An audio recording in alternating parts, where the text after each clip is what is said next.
everyone. This is Kelly Morgan, author and CEO of Bright-Headed Publishing. I want to thank everyone for listening to BHP Podiobook Book Club. I have received several questions on how this works, and I thought I would answer them in a podcast.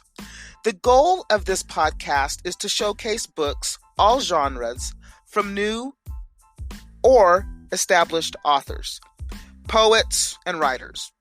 You don't even have to be published to share your work on this podcast.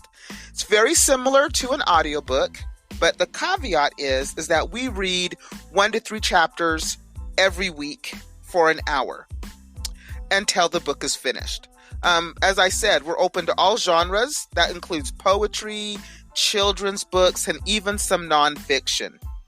I also want to bring content to writers, aspiring and established poets, that you will find of value. So such as interviews with people who support authors, like editors or graphic designers or illustrators, marketers too.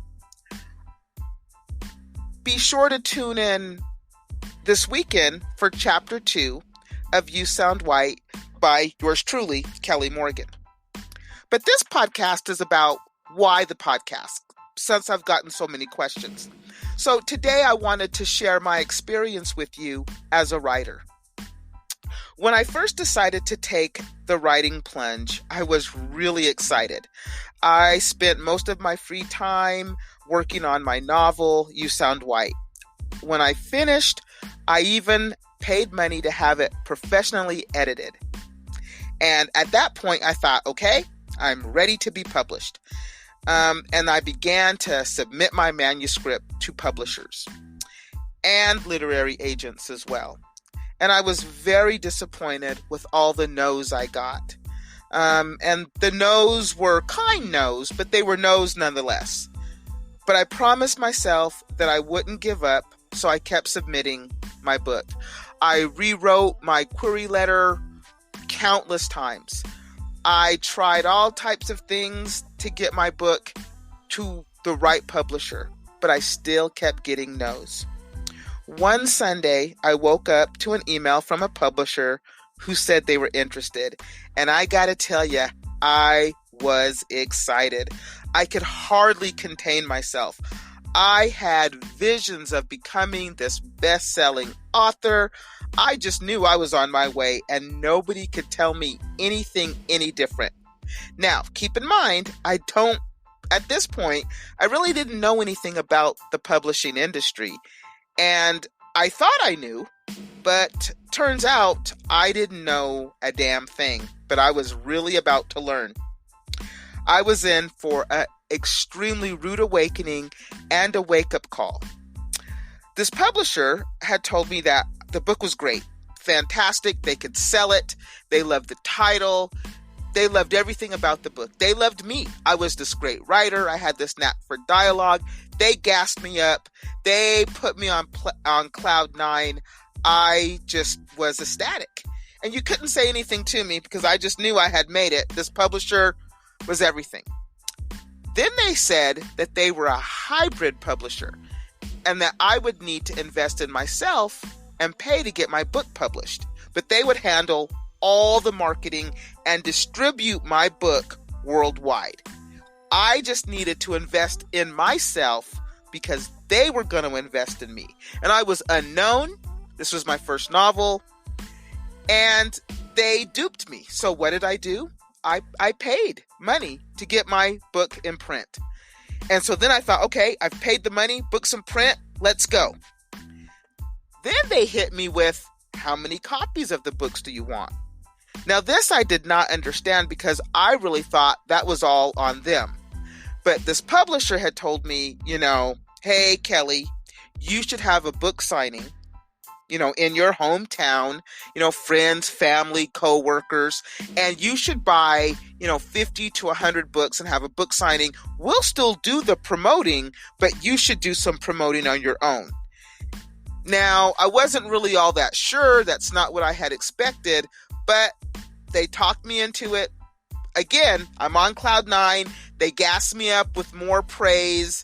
and more flattery, and I fell for it hook, line, and sinker. And what did I do? I gave them more money for, I think it was 100 books at the time. I don't even want to tell you how much money it was.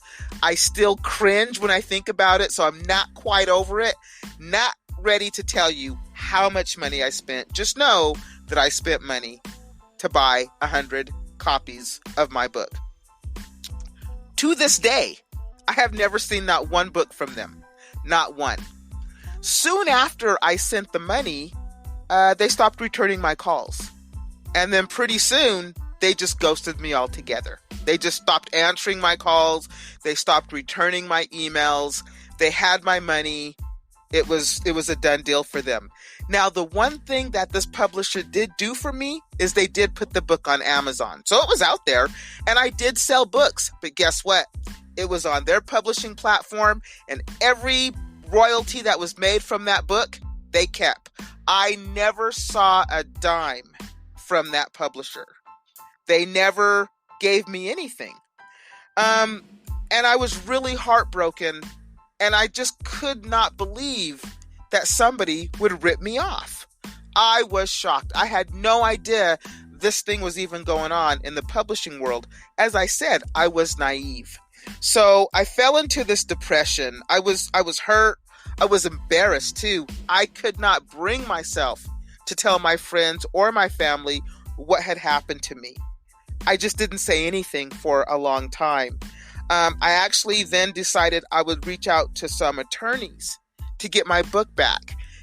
The funny thing about the attorneys, every attorney I talked to told me the same thing. Number one, it wasn't worth their time because I was unknown.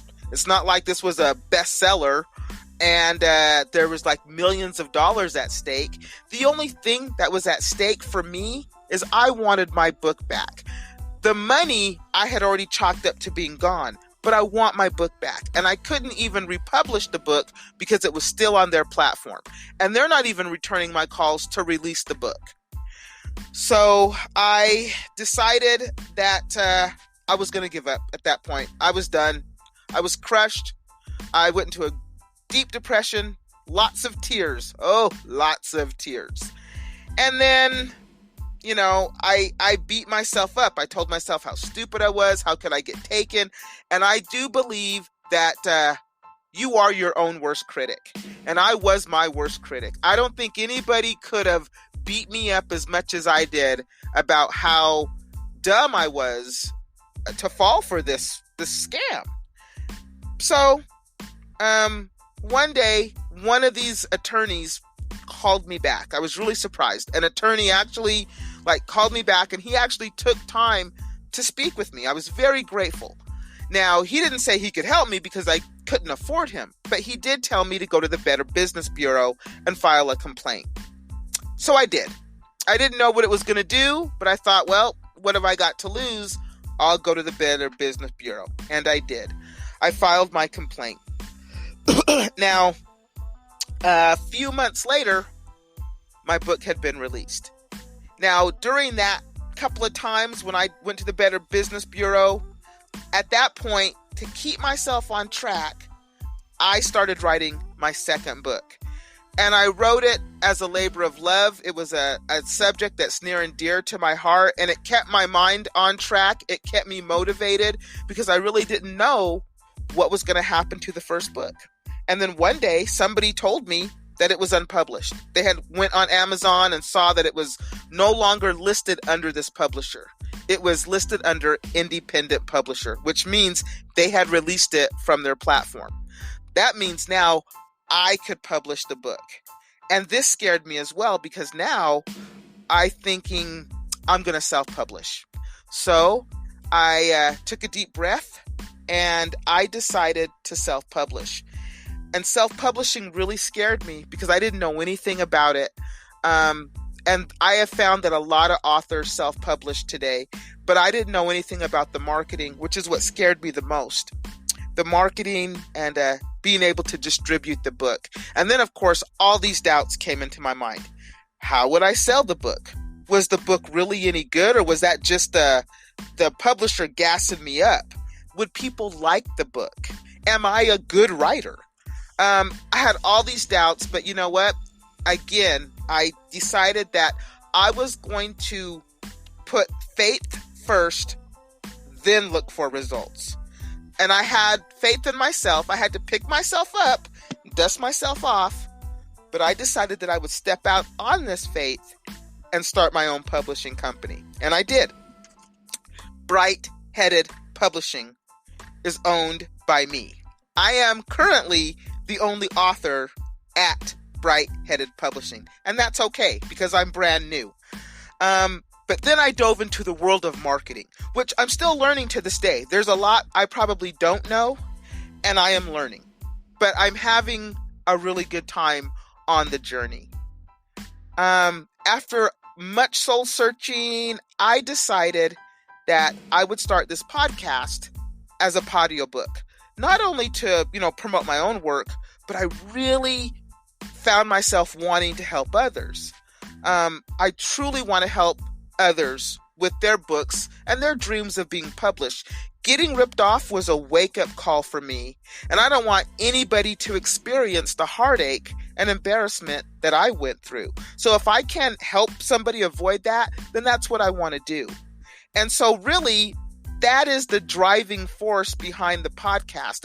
And in hindsight, I need to actually thank that alleged hybrid publisher for giving me the motivation that I needed to get off my ass and get this going on my own. So I've opened this platform to anyone who is interested. No charge, no fees. You just need to be able to record. And I just ask that if you decide to use this platform, that you help me promote this platform. I think that's fair. And it's really easy. I'm happy to read the book. You can read the book. We can find somebody else to read the book. It doesn't really matter to me. I just want to help you promote your work, and then well as help myself.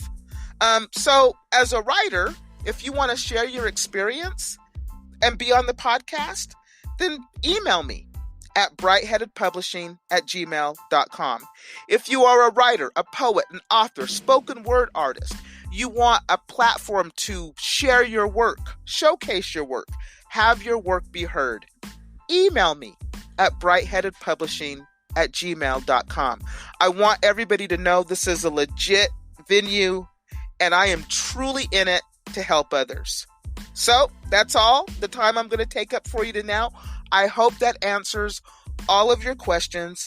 Be sure to listen this weekend for Chapter 2, maybe Chapter 3. The podcast is only an hour. But for sure, Chapter 2 of You Sound White. That is all for now. Keep writing.